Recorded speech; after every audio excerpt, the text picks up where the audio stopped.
Hello students, आज हम बात करेंगे एएसओ इन ईडी पोस्ट के बारे में। देखिए, ईडी इतना बड़ा नाम है आज के टाइम में, फुल फॉर्म इसका है एनफोर्समेंट डायरेक्टरेट।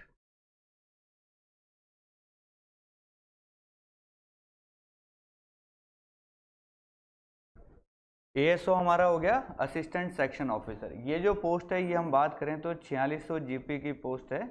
इक्विवेलेंट टू अपन बात करें एएसओ इन सीएसएस कह सकते हैं, इसके इक्विवेलेंट हो सकता है इनकम टैक्स इंस्पेक्टर, इसी के इक्विवेलेंट है, और जीएसटी इंस्पेक्टर बोल लीजिए वो भी इसी के इक्विवेलेंट है। तो सैलरी वाइज देखा जाए तो ये सब बराबर हैं, लेकिन क्या डिफरेंस है कि ईडी इन बाकी सबसे अलग हो जाती है। देखिए, तो सबसे पहले बात करें तो डिपार्टमेंट के बारे में समझिए कि ईडी काम क्या करता है। ईडी का जो मेनली काम है वो दो ही चीज़ों पे लेके आता है। पहला तो आता है हमारा फेमा। फेमा क्या है? हमारा फॉरेन एक्सचेंज मैनेजमेंट एक्ट, इसके ऊपर सबसे ज़्यादा ईडी काम करता है।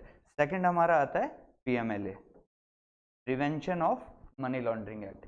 ये 2002 में स्टार्ट हुआ था, जो ईडी के अंदर ये 2005 से लागू हो रखा है, और ये 99 में था।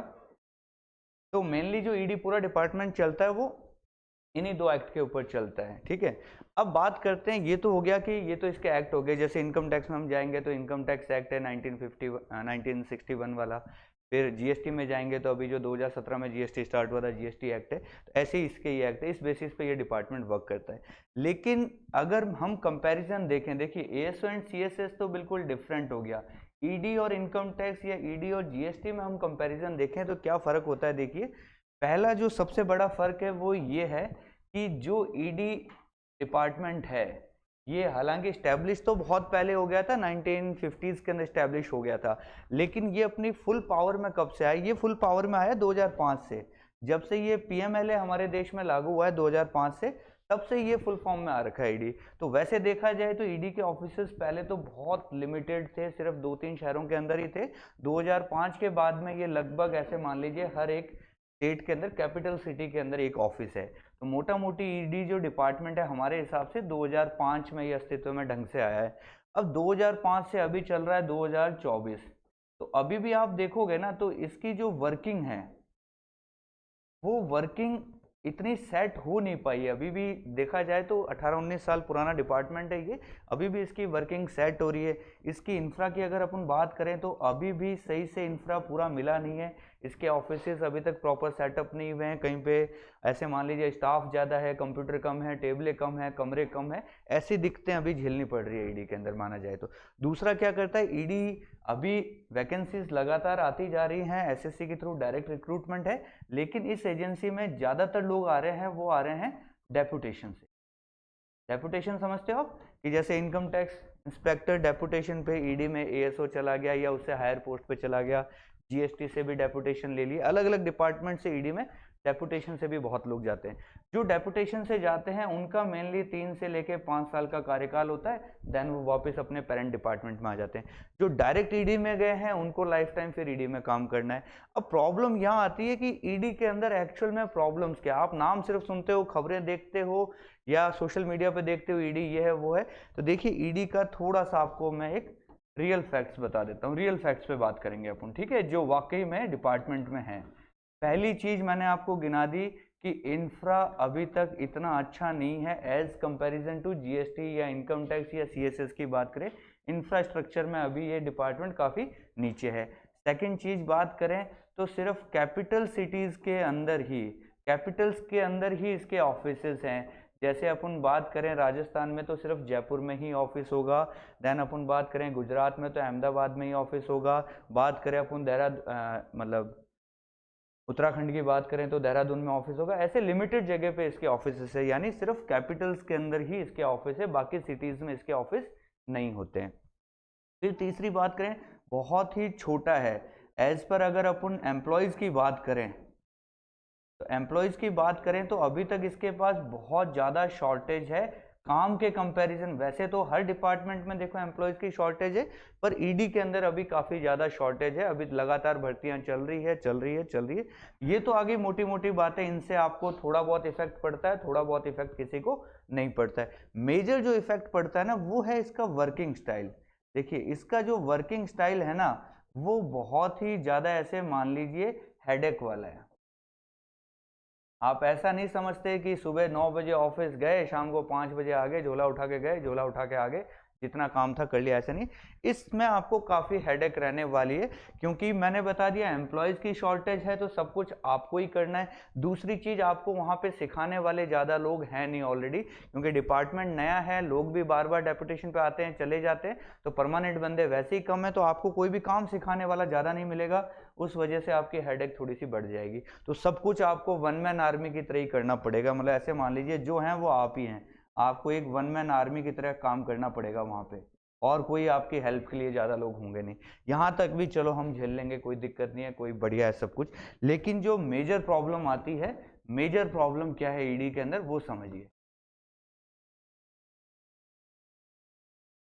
मेजर प्रॉब्लम जो ईडी डिपार्टमेंट है वो ये है कि आप कोई भी केस देखते हैं, जैसे मान लीजिए आप किसी केस में असिस्ट कर रहे हो, जैसे आपका पहला प्रमोशन होता है, आप एएसओ से एसओ बन जाते हैं, तो एसओ बनते ही आपके पास पावर आती है, साइनिंग अथॉरिटीज आती है।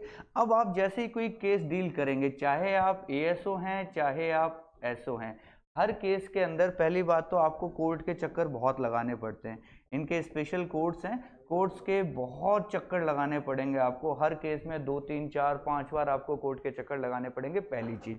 दूसरी चीज, कोई भी केस जो कोर्ट के अंदर दाखिल होगा वो आपके इंडिविजुअल नाम से जाएगा। कैसे जाएगा?